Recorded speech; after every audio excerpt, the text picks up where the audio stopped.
प्रधानमंत्री नरेंद्र मोदी ने गुरुवार को कहा कि भारत रक्षा क्षेत्र में तेजी से आत्मनिर्भर बन रहा है।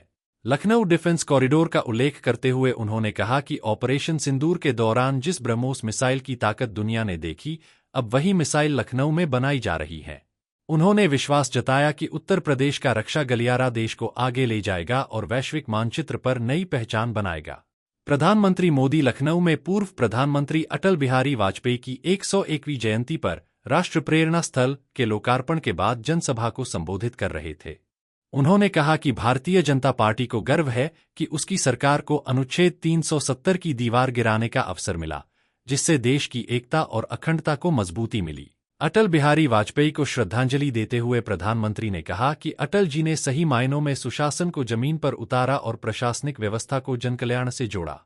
उन्होंने कहा कि लंबे समय तक देश में गरीबी हटाओ के नारे को ही गवर्नेंस मान लिया गया था, जबकि अब विकास और सुशासन ही सरकार की प्राथमिकता है। कांग्रेस और परिवारवाद पर प्रहार करते हुए उन्होंने कहा कि स्वतंत्रता के बाद एक प्रवृत्ति विकसित हुई, जिसमें अच्छे कार्यों का श्रेय एक ही परिवार को देने की कोशिश की गई। कार्यक्रम में रक्षा मंत्री राजनाथ सिंह ने कहा कि आज जब भारत बोलता है तो पूरी दुनिया ध्यान से सुनती है। उन्होंने कहा कि कश्मीर से अनुच्छेद 370 हटाकर प्रधानमंत्री ने श्यामा प्रसाद मुखर्जी के सपने को साकार किया। मुखर्जी ने कश्मीर की एकता और अखंडता के लिए अपना बलिदान दिया था।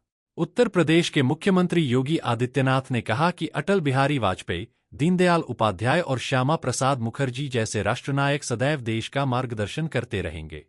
उन्होंने कहा कि अटल बिहारी वाजपेयी ने कहा था, अंधेरा छटेगा, कमल खिलेगा, और आज देश उसी दिशा में आगे बढ़ता दिखाई दे रहा है। मुख्यमंत्री ने कहा कि सरकार अटल बिहारी वाजपेयी को भारत रत्न देकर पहले ही सम्मानित कर चुकी है।